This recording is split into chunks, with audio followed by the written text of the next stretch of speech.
Sejam bem-vindos ao nosso canal. Aqui trazemos análises de fundos imobiliários, ações no Brasil e no exterior. E no vídeo de hoje vamos trazer a análise do LASK11, o Legatus Shopping.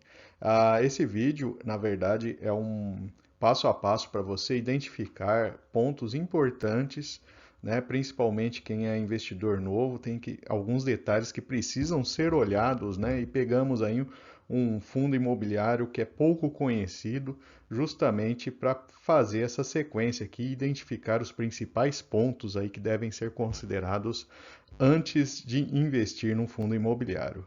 E se o vídeo ajudar em seus estudos, fique à vontade para curtir, compartilhar e se inscrever em nosso canal.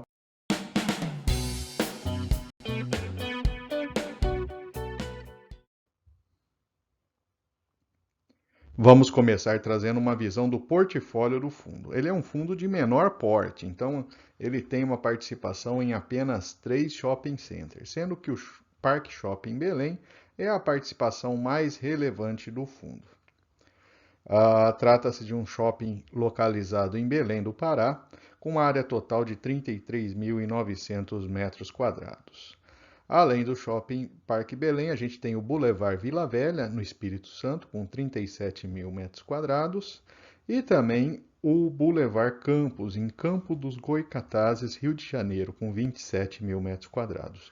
Todos são shoppings com datas de inauguração recentes, relativamente recentes, há pouco mais de 10 anos, a maior parte deles, e tem tido uma ocupação média aí na casa de 96%. Falando em vacância, não só a vacância é importante nesses shoppings, né? A gente observa aqui nessa tabela que o de Vila Velha é o que apresenta a maior vacância no momento, com 7%, mas também temos a questão da inadimplência. Inclusive, temos um gráfico um pouco mais adiante aqui que vamos mostrar a evolução da inadimplência, que é um fator importante para esse fundo imobiliário. Então, basicamente, o portfólio tem uma participação de 63% do Shopping Belém, então é de fato o ativo mais importante, mas pelo fato de ser um fundo imobiliário de um porte relativamente pequeno, podemos dizer que até que tem um certo nível de diversificação. Essa é a evolução da taxa de ocupação dos diversos shoppings. A gente observa aí uma movimentação bastante intensa em vários deles ali, oscilando bastante a ocupação em alguns meses específicos. Nesse gráfico a gente tem uma evolução das vendas anuais, então tivemos aí de 2020 a 2022 um crescimento, uma recuperação, inclusive aí um patamar em 22 maior do que foi registrado em 19, lembrando que temos que considerar a inflação nessa conta também. E 2023 parece ser um ano aí que ele vai praticamente empatar com 2022. As vendas por metro quadrado de shopping no mês, último mês realizados, elas estão ligeiramente acima de 23, né? O custo da ocupação em relação à despesa do lojista, ela está na casa de 10%, né? Então aumentou um pouco aí. E a venda nas mesmas lojas, ela teve um crescimento de 2,7% em relação ao ano anterior, mas temos que considerar aí que tivemos uma inflação um pouco maior que isso, portanto aí tivemos uma diminuição. E esse é um outro dado importante, mede o fluxo de veículos ao longo dos anos. A gente observa aí uma lenta queda na quantidade de veículos que frequentam os shoppings do fundo.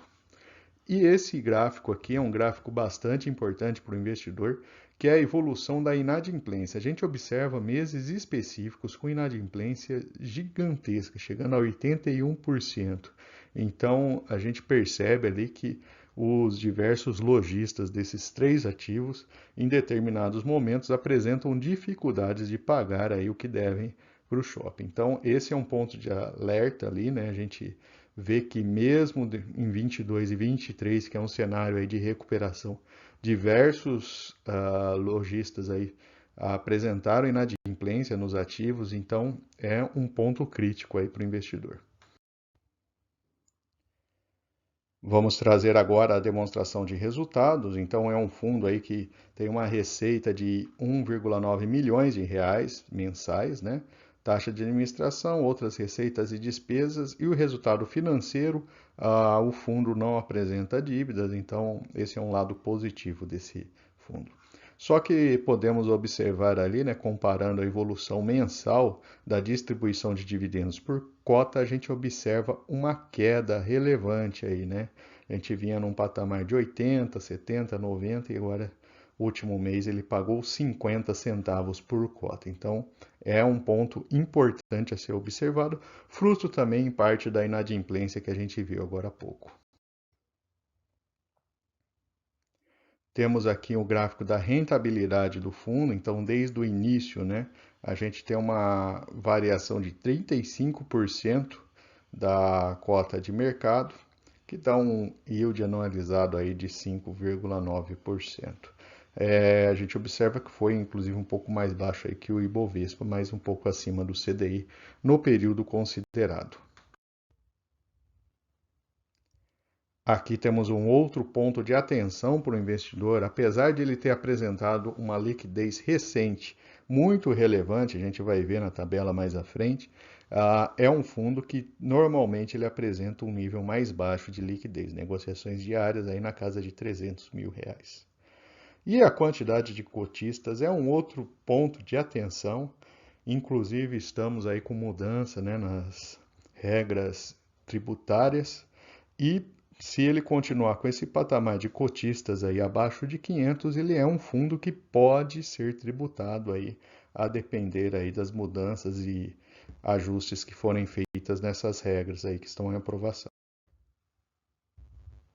E comparando com outros fundos de porte semelhante, né, na verdade o HPDP, que é o Parque Dom Pedro, ele tem também um número de cotistas abaixo de 500, né? Então o investidor deve ficar atento, principalmente a esses fundos. A maior parte deles, né, os principais, eles apresentam um número de cotistas bastante alto, mas especificamente esses aí podem gerar tributos aí futuramente, né? O dividend yield do LASK11 é de 7,7%, então é um mediano aí comparado com os outros. A relação preço-valor patrimonial de 1,02.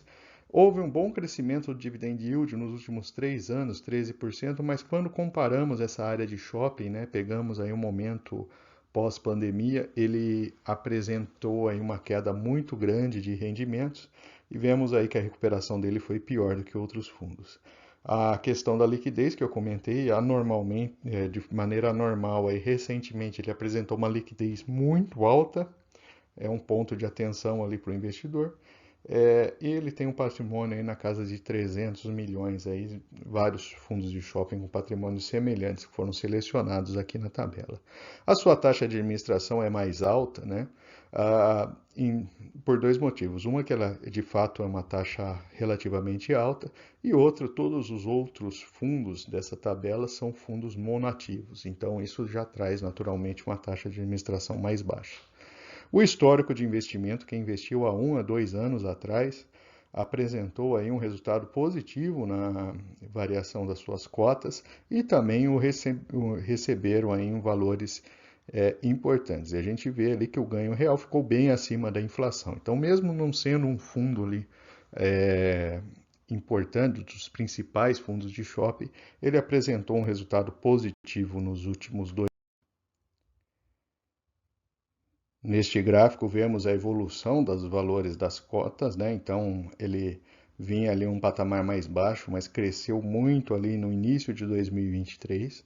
O valor atual dele em R$ 104 e temos aí uma distribuição média de 63 centavos praticamente. E ao ponto de atenção aí os 390 cotistas aí que são donos dos quase 3 milhões de cota desse fundo.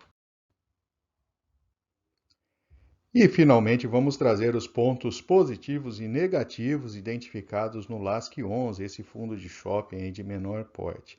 E, aliás, se você está gostando do conteúdo, o YouTube disponibilizou um botão Valeu Demais, é uma forma que você tem de contribuir aí para a continuidade desse trabalho. Fique à vontade.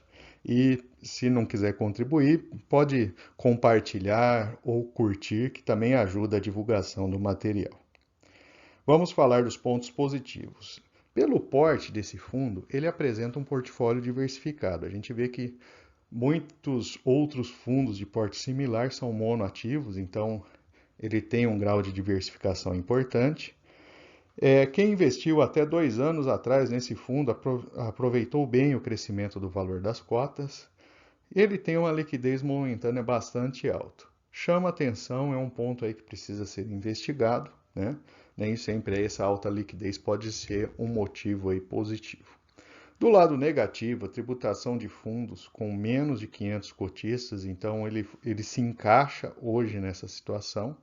A inadimplência em patamares relevantes, então ela oscila, né, e tem meses aí com a inadimplência bastante alta. A diminuição do fluxo de veículos nos últimos anos nos shoppings, né? Então menos gente circulando, menos gente comprando nesse shopping pode trazer problemas aí, né? A taxa de administração mais alta, mesmo para um fundo multiativos, né?